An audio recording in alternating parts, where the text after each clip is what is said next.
Dahil hindi nga marunong madala, bumili na naman siya.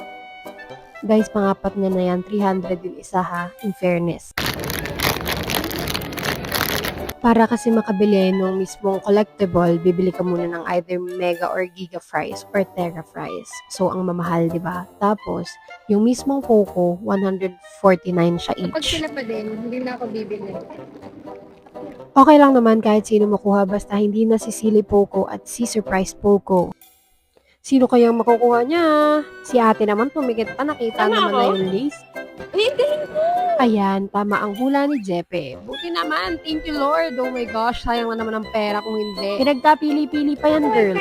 Ko. Oo sis, tama ka Perfect. talaga. Pinapabili pa ako ni Lord. Talagang nang damay pa siya. We now have 3 out of 6 Pocos. Yes. Perfect. Perfect! Ganyan dapat. Sana tuloy-tuloy nang walang doble. Thank you. Masaya na akong uwi. Until next time! Bye.